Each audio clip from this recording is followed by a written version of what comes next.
দিনের বেলা চিরচেনা জামাল খান যেন বদলে যায় সন্ধ্যা হলেই। কর্মব্যস্ত এলাকা হয়ে ওঠে আড্ডা আর অবসর কাটানোর এক অনন্য স্থান। সমাগমে তরুণদের প্রাধান্যই চোখে পড়ার মতো, তবে মধ্যবয়সী কিংবা প্রবীণদের সংখ্যাও কম নয়। বিকেল হতে না হতেই বাড়তে থাকে তাদের উপস্থিতি। কেউ খুঁজে নেন চেনা কোনো বন্ধুকে, কেউ সারেন হাঁটাহাঁটি। কথা বলা যায়, সময় কাটানো যায়, পরিবার নিয়েও এখানে বসা যাচ্ছে। এই জন্য অন্যান্য জায়গার তুলনায় এই জায়গাটাই বেশি বেস্ট। একটা সুন্দর একটা ওয়েদার থাকে, যে ওয়েদারটা আমার খুবই ভালো লাগে, এবং এই যে ভিউটা, যে লাইটের জন্য যে ভিউটা আছে, এই ভিউটা অনেক জোস। আসছি হচ্ছে এখন শহরে দেখেন যে করোনার জন্য রেস্টুরেন্টের খুব অভাব, মানে সব অফ প্রায়। তো আমরা এখানে আসলাম হচ্ছে আড্ডা দেওয়ার জন্য।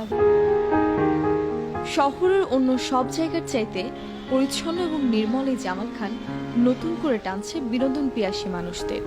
অনেকেই তাই আড্ডা কিংবা চা ভেলপুরির স্বাদটা নিতে মিস করতে চান না। পরন্তু বিকেল কিংবা ঝলমলে সন্ধ্যাটা তাদের কাছে ধরা দেয় এক অন্যরকম ভালো লাগায়।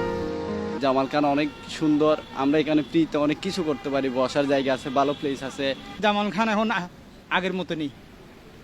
আগে পরিবেশ ছিল একরকম, এখন পরিবেশ অন্য রকমের। এখানে আসলে জায়গাটা খুব ভালো লাগে, পরিবেশটা সুন্দর। এগুলো আরো বিভিন্ন জায়গায়, চকবাজার এলাকায় হওয়া উচিত, ডিসিলে হওয়া উচিত, তারপর আউটডোর স্টেডিয়ামে হওয়া উচিত। জামাল খানের সৌন্দর্যে যোগ হয়েছে অ্যাকোয়ারিয়াম প্রদর্শনীয়।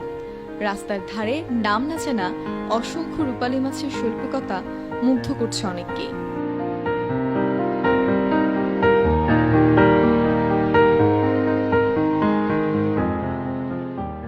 আসতে ভালো লাগে, এখানে বসি, আর এখানে অনেক মানুষ আসা যাওয়া করে দেখি, আর প্রায় টাইম আমি আসি। আমি এখানে মাছ দেখতে আসছি বাবার সাথে। আমরা তো ছোট বাচ্চাদের নিয়ে কোথাও যেতে পারি না এই করোনাকালীন টাইমে। বাচ্চাদের মানসিক বিকাশের জন্য আমরা এখানে আসতে পারি। এখানে হাঁটার একটা স্পেস আছে, দেখার জন্য খুব সুন্দর পরিবেশ। নগরবাসী চান জামাল খানের এই সৌন্দর্য ছড়িয়ে যাক নগরময়। পুরো বন্দরনগরী যেন হয়ে ওঠে এরকম স্বপ্ন উদ্যান। মুৎসুন ঐশী, মহানগর নিউজ, চট্টগ্রাম।